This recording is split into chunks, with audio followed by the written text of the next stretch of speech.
Bien, buenos días. Entonces, sesión de noviembre 4, grupo O1, electricidad y electrónica básica, segundo semestre del 2020. Y he decidido retomar el tema de convención de signos con esta diapositiva para recordar que es importante en la variable tensión la magnitud que representará el sentido de la variable. En la forma en que lo vamos a trabajar inicialmente, nos apoyaremos en corriente continua porque nos permite que la magnitud sea un entero positivo o un entero negativo. El entero negativo en la magnitud es la negación de la posición de la polaridad, que es el componente que identifica la variable tensión. Hay una polaridad, esa polaridad estaría directamente asociada con la magnitud de la tensión. Una magnitud de la tensión representa el sentido que debemos darle a la variable. Implica que una magnitud positiva describe que la polaridad que está representando los extremos del elemento activo en este caso corresponden a la representación de los signos que visualizan la polaridad. Es decir, magnitud positiva de tensión con polaridad positiva superior o en el extremo superior del elemento, lo que está indicando es que hay una concentración de cargas positivas en la parte superior y una concentración de cargas negativas en el extremo inferior, dada la postura que tiene el elemento. Una magnitud negativa lo único que garantiza es que efectivamente la polaridad como está puesta, si esto fuese negativo, no fuera una magnitud positiva, sino una magnitud negativa, indicaría un efecto contrario a lo que estoy visualizando. Cuando digo que un efecto contrario a lo que estoy visualizando, la pantalla me muestra que hay un borne positivo en la parte superior. La magnitud negativa implica que ese borne superior no está representado por cargas, por concentraciones de cargas positivas, sino por estar representado por concentraciones de cargas negativas. O sea que una magnitud negativa de la variable, y por eso es que la vamos a trabajar en corriente continua, implica una negación de la posición de la polaridad de la variable tensión. ¿Ok? Es importante tener en cuenta que para identificar la variable tensión hay que tener una polaridad. La polaridad se identifica con signos más, menos en los extremos del elemento. Está escuchando que la magnitud puede ser positiva o puede ser negativa. Indiscutiblemente que estaría asociado con un signo más y un signo menos, pero puesto sobre la variable, no puesto sobre los extremos del elemento. Los signos positivo y negativo puestos sobre el elemento representan la polaridad. El sentido positivo de la magnitud y el sentido negativo de la magnitud pues representan básicamente la cantidad o el valor de la variable. Es claro que la corriente tiene una dirección y un sentido, y el sentido se ve reflejado en la magnitud, tal como lo acabo de explicar con la tensión. La corriente puede tener un sentido, una magnitud de sentido negativo o una magnitud de sentido positiva. La magnitud de sentido positiva ratifica la visualización de la dirección. Magnitud positiva de la variable corriente indica que la dirección que muestra es la correcta o es la que asumo, porque en algún punto de la teoría tendremos que partir de una suposición o tendremos que asumir una condición que será validada o refutada en función de las leyes y de los principios. ¿Ok? Eso quiere decir que yo puedo suponer que como este elemento es activo, la corriente sale por borne positivo y esa sería una magnitud positiva. Estoy respetando la naturaleza del elemento y lo puedo suponer. La matemática y la ley de tensiones de Kirchhoff, la ley de corrientes de Kirchhoff, la ley de Ohm, la ley de Watts, controvertirán la situación si es diferente. Pero en este punto, una corriente saliendo por un borne positivo, siendo la variable tensión y la variable corriente positiva, sentido de las variables tensiones y corrientes positivas, pues básicamente identifica un elemento activo. Pero esto es lo interesante de esto. No puedes ligar el sentido de la dirección como tampoco puedes ligar el sentido de la polaridad. Y obviamente parte del entrenamiento es que lo hagamos en corriente continua.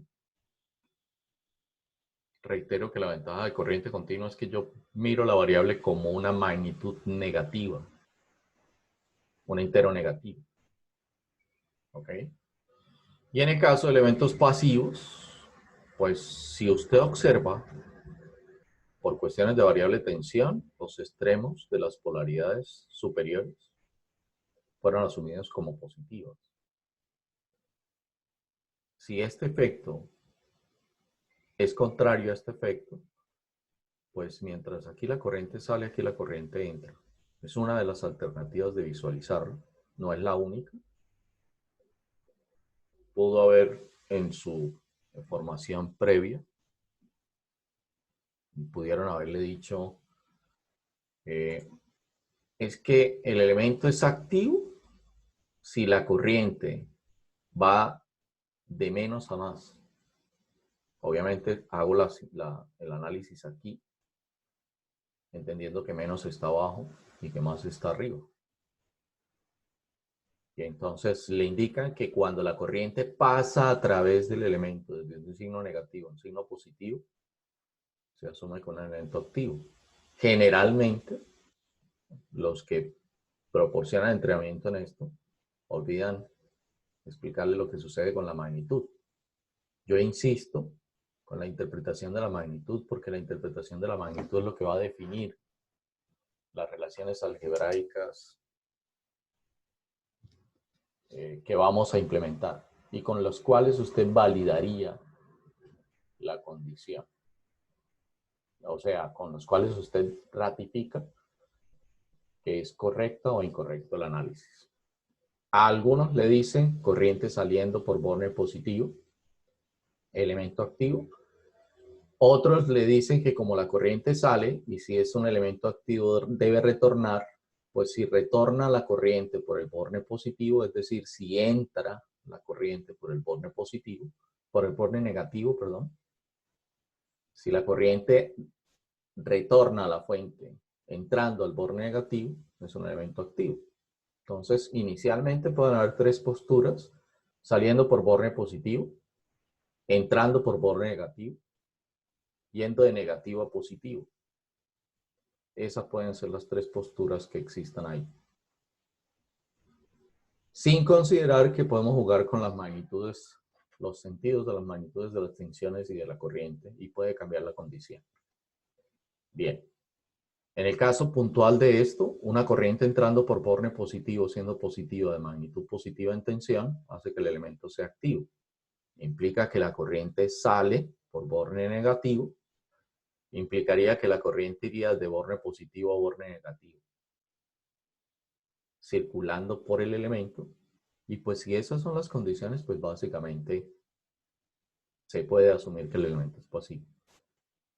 La insistencia de mostrarles los diferentes ángulos es para que usted ratifique si alguno de los comentarios que hice está el aprendizaje suyo.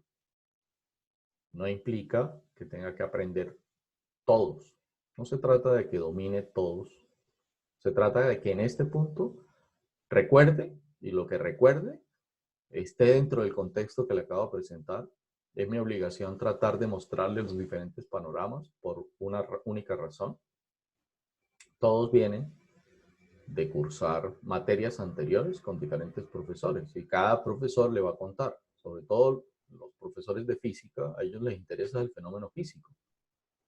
Entienden que el soporte matemático de la física está y lo aplican, pero en este caso las relaciones algebraicas las suponen que las interpretó, por eso ninguno le hace explícito el hecho de que el sentido ratifica la dirección o niega la dirección, porque eso es lo que sucede cuando la magnitud de corriente es negativa. Si la magnitud de corriente es negativa, la dirección de la corriente que estoy viendo no es la dirección de la corriente, es la contraria. Es una negación, un negativo en la magnitud es una negación de la dirección. Bien, aclarada esa situación y puesta en contexto, pues no sé si tengan algún tipo de dudas que tenga que resolver en este instante. Ustedes me dirán.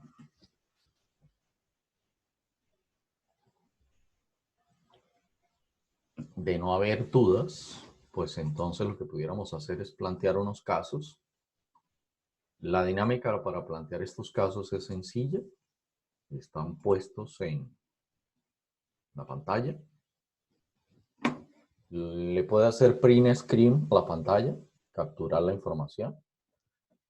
Puede tomar su cuaderno y su lapicero o su lápiz y escribir los casos A, B, C. Como puede ver, prácticamente con la indicación de la dirección de la corriente y la magnitud o el sentido de la misma a través de la magnitud, así como la condición de la polaridad y la magnitud de la tensión, pues lo que se pretende es que identifiquen si el elemento A es pasivo o activo, si el elemento B es pasivo o activo, si el elemento C es pasivo o activo. En eso, eso es lo que vamos a hacer. Voy a seccionarlos en grupos de forma automática. No la configuración de grupos para lo que vamos a hacer en este instante no está a partir de la notificación de la forma como van a trabajar. Zoom me permite enviarlos de forma automática, eso es lo que voy a hacer esta vez, para que declaren si A, B, C es elemento activo o elemento pasivo, para que declaren si D, E, F son elementos activos o elementos pasivos. Como es un agrupamiento automático, si se conocen bien, si no se conocen, es la oportunidad de que se referencien. ¿Sí? Tómense su tiempo. Creo que a las 7 podemos volver. Usted estando en sección del grupo, puede solicitar mi apoyo. Deme tiempo porque posiblemente alguien haya enviado una solicitud antes y esté en una sala compartiendo alguna inquietud. Bien, espero que con este tiempo hayan podido capturar la información. Esto es menos 15 amperios, esto es menos 10 voltios. Menos 10 voltios, 5 amperios, 20 voltios, 40. 10 menos 3, 50, 10, 5 amperios menos 20.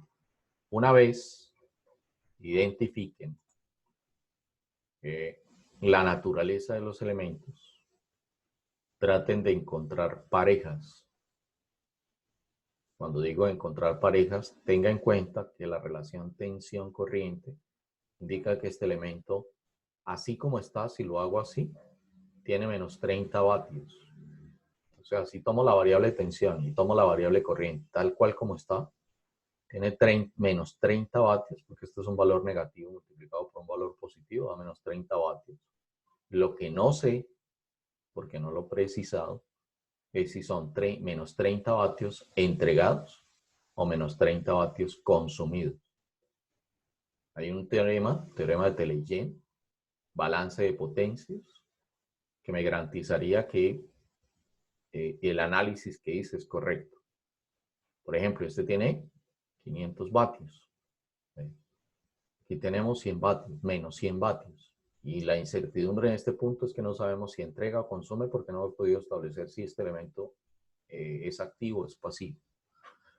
A eso me refiero. Si este elemento fuese activo, miremos si hay algún pasivo al cual él le pueda entregar energía. Lo hacemos uno a uno, en primera instancia. Cuando digo lo hacemos uno a uno, recuerde este, ¿sí? Uno a uno. Tratemos de mirar, tratemos de comparar variables tensión, variable corriente, variable potencia, porque si se da cuenta, si tiene tensión y corriente, tiene potencia. Si tiene tensión y corriente, tiene potencia. Miremos si hay un elemento con la potencia suficiente para entregarle algún pasivo. Miremos qué condición nos encontramos allí en los casos. Y una vez encontremos la condición en los casos, tratamos de mirar parejas. Una vez traten de solucionar el problema uno a uno, la propuesta o la siguiente parte que les propongo es, miren si tienen un elemento activo, miren si ese elemento le puede entregar energía a más de un pasivo y viceversa. Miren si un pasivo puede ser suplido por más de un activo. Tendrán que pensar, eso los lleva a pensar o los obliga a pensar cómo deberán colocar las fuentes, en serie o en paralelo. Y aquí el propósito es que intenten hacer recordación. ¿Cómo era que colocaba los elementos en paralelo? E intenten recordar cuáles son los requisitos que tienen y cómo los pudiera cumplir. El propósito inicial es que identifique elementos activos o pasivos con la característica que le están proponiendo. Como hay una relación tensión-corriente y una potencia, la segunda parte sería, trate de establecer si usted puede disponer de este dispositivo uno a uno con otro elemento para garantizar que hay uno que le entrega y uno que consume. Por eso retorno a este caso, ¿sí? Un elemento activo entregando la energía a un elemento pasivo. Variable tensión, variable corriente tiene tiene variable potencia, variable tensión, variable corriente, variable potencia. La compaginación correcta sería que la tensión y corriente aquí fueran la misma tensión y corriente aquí, porque es la misma potencia que está entregando. Esa sería una combinación perfecta. ¿Qué pasa si encuentra uno más pequeño o qué pasa si encuentra uno más grande en potencia, por ejemplo? ¿Puede? ¿No puede? Hágase ese tipo de preguntas y reitero que ese tipo de preguntas lo que está buscando es activar la recordación de una información que ya usted trabajó. Y la tercera parte, si lo decide así, es qué pasa si combino elementos activos para satisfacer un elemento pasivo. ¿Puedo? ¿Qué condiciones tendría? ¿No lo recuerda? Listo, no hay problema. Igual lo vamos a trabajar. Pero importante que estimule su recuerdo para que podamos activar en usted pues un aprendizaje que ya tiene y que en alguna parte está por ahí. No sé si se entiende, me dirán si se entiende. Mientras tanto yo trato de... Profesor, qué pena. Señor. Nos sugiere tres cosas, que sería lo de identificar activo pasivo, identificar si un pasivo suple las necesidades, bueno, suple dos activos o si un activo suple dos pasivos y la otra, ¿cuál era?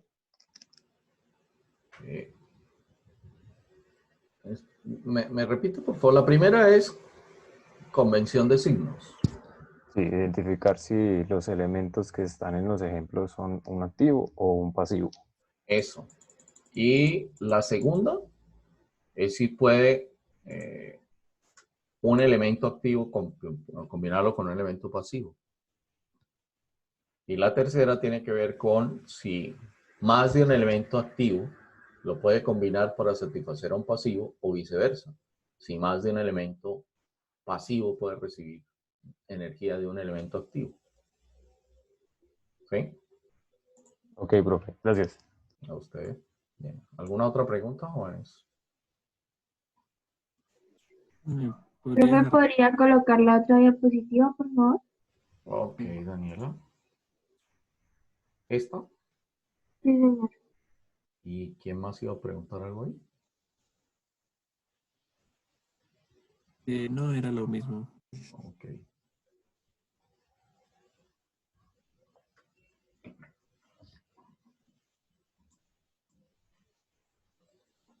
Bien. Están configurados 10 grupos. Algunos quedarán de 3, otros quedarán de 2, de acuerdo a la cantidad de participantes que hay en la sesión, que son 25. ¿Listo?